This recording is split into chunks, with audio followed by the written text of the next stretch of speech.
నమస్కారం. వార్తా విశ్లేషణ కార్యక్రమం లైవ్ షోకి స్వాగతం. ముందుగా ఈరోజు విశ్లేషణ. సాక్షి కాళ్లబేరం ఓకే, ఎట్టకేలకు బీజేపీతో కుదిరిన చంద్రబాబు పొత్తు అంటూ సాక్షి ఏపీకేషన్లో బ్యానర్ కథనాన్ని ఇచ్చారు.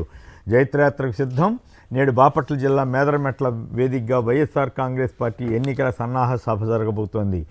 డిఎస్సి పరీక్షల షెడ్యూల్ మార్పు ఈ నెల 30 నుంచి ఏప్రిల్ వరకు టీచర్ నియామక పరీక్షలు జరుగుతాయి. రేపు పులివెందుల్లో ఆదిత్య బిర్లా గార్మెంట్ యూనిట్స్ను సీఎం జగన్ లాంఛనంగా ప్రారంభించనున్నారు. ఫామ్ హౌస్ ఇటుకలు కూడా మిగలవు. తనను టచ్ చేస్తే కార్యకర్తలు ఊరుకోబోరని కేసీఆర్ను అసెంబ్లీకి రమ్మనండి, ఎవరెవరికి ఉద్యోగాలు ఇచ్చామో చెప్తామని ముఖ్యమంత్రి రేవంత్ రెడ్డి చేసిన వ్యాఖ్యలను తెలంగాణ దేశంలో బ్యానర్గా ఇచ్చారు. అక్రమాల టైటానిక్ మద్యం ఎలైట్గా అమ్ముతామంటూ రంగంలోకి తొలుత విదేశీ మద్యం విక్రయం పేరుతో ప్రవేశం అంటూ ఈ టానిక్ క్యూకి సంబంధించినటువంటి పన్ను ఎగవేత వార్తలను ప్రముఖంగా ఇచ్చారు. కూటమిదే విజయదుందుబి, ఏపీలో గెలుపు ఏకపక్షమే అంటూ టీడీపీ, జనసేన, బీజేపీ పొత్తుపై ఈనాడు ఏపీఎస్లో బ్యానర్ కథనం ఇచ్చి చాలా సంబరపడిపోయారు. అభివృద్ధి అబ్బా మాకొద్దు అంటూ పచ్చి అబద్ధపు వార్తల్ని, ఏడుపుకొట్టు వార్తల్ని ప్రముఖంగా పేజీ అంతా నింపేసి తన రాక్షసానందాన్ని ఆంధ్రప్రదేశ్పై పడిన ఏడుపుగొట్టు వార్తలతోటి ద్వేషాన్ని మరోసారి ప్రతిరోజు వెళ్ళగొక్కుతున్నట్లుగా ఈనాడు రామోజీరావు యథాప్రకారం దరిద్రపు వార్తలతోటి పేపర్ నింపేశారు. మెట్రో విస్తరణను ఆపాలనుకునే వారికి శిక్షణ తప్పదని సీఎం రేవంత్ రెడ్డి హెచ్చరించారు. టీఆర్టీసీ ఉద్యోగులకు 21% ఫిట్మెంట్ను తెలంగాణ ప్రభుత్వం ప్రకటించింది. తెల్ల రేషన్ కార్డు ఉంటే కరెంటు బిల్లు కట్టక్కర్లేదని తెలంగాణ డిప్యూటీ సీఎం మల్లు భట్టి విక్రమార్క వెల్లడించారు.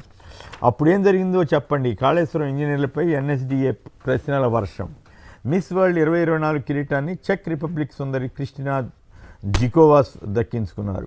కరెంటు కష్టాలు, ఎరువుల గోస, తాగునీటికి తండ్లాట కాలం తెచ్చిన కరువు కాదు, కాంగ్రెస్ తెచ్చిన కరువు అంటూ తెలంగాణలో పరిస్థితిపై సీఎం రేవంత్కు ప్రభుత్వాన్ని నడపడం చేత కావడం లేదని కేటీఆర్ చేసిన వ్యాఖ్యలను నమస్తే తెలంగాణ పత్రిక బ్యానర్గా ఇచ్చింది. 3 నెలలుగా జీతాలు లేవు, వేతనాల కోసం పిహెచ్సిల వైద్య సిబ్బంది పడిగాపులు.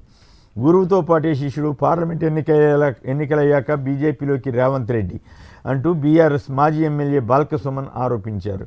ఆంధ్రప్రభలో విద్యుత్ కొరత రానివ్వం, రికార్డు స్థాయిలో 15,623 మెగావాట్ల కరెంటు వినియోగం జరుగుతోందని డిప్యూటీ సీఎం మల్లు భట్టి విక్రమార్క అన్న వార్తను ఆంధ్రప్రభ ఇచ్చింది. ఉత్తరాంధ్ర నుంచి జగన్ యుద్ధభేరి, కూటమి టార్గెట్గా వ్యూహరచన, సీఎం జగన్ పర్యటనకు రోడ్ మ్యాప్, ప్రచార సన్నద్ధతపై ఎమ్మెల్యేలతో ముఖ్య నేతల సమావేశం అంటూ ఏపీఎస్లో కథనాన్ని ఇచ్చారు. తెలంగాణలో కాంగ్రెస్ ఎంపీ టికెట్ల ఖరారుకు బ్రేక్ పడింది. 13 సీట్లపై ఫ్లాష్ సర్వే, కాంగ్రెస్ టికెట్లపై తర్జన భర్జన. పర్యాటకానికి రాష్ట్రం చిరునామా, భవానీ ద్వీపం అభివృద్ధికి ప్రత్యేక చర్యలు, టూరిజం కోసం ప్రత్యేక ప్యాకేజీ అంటూ ఏపీఎస్లో కథనాన్ని ఇచ్చారు. దేశం గొంతెండుతోంది. 15 రాష్ట్రాల్లో డెడ్ స్టోరేజ్కి రిజర్వాయర్లు అంటూ వెలుగు పత్రిక కథనాన్ని ఇచ్చింది.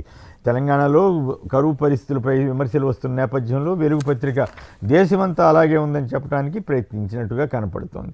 ఎమ్మెల్యేలను కొనాలని చూస్తే సామాజిక బహిష్కరణ అని సీఎం రేవంత్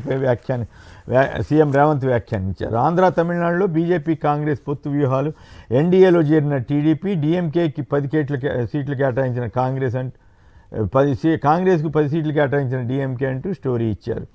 ఇండియన్ ఎక్స్ప్రెస్లో డ్రగ్స్ రాకెట్ కేసులో తమిళ సినీ నిర్మాత అరెస్టుపై హిందూ పత్రిక బ్యానర్ కథనాన్ని ఇచ్చింది. ఎన్నికలకు ముందు రాజీనామా చేసిన ఎన్నికల కమిషనర్ అరుణ్ గోయల్ వార్తను ప్రముఖంగా ఇచ్చారు. 8 ఏళ్ల తర్వాత ఆర్టీసీ పే రివిజన్ ప్యానెల్ కోసం తెలంగాణ సర్కార్ ఆమోదం తెలిపింది. డక్కన్ క్రానికల్ ఈ వార్తను ఇచ్చింది. చైనా సరిహద్దులో ప్రపంచంలోనే అతి పొడవైన జంట లేవ్ పాసేజ్వే అంటూ టన్నెల్కు ప్రధాని మోడీ శ్రీకారం చుడుతున్న వార్తను టైమ్స్ ఆఫ్ ఇండియా ప్రముఖంగా ఇచ్చింది.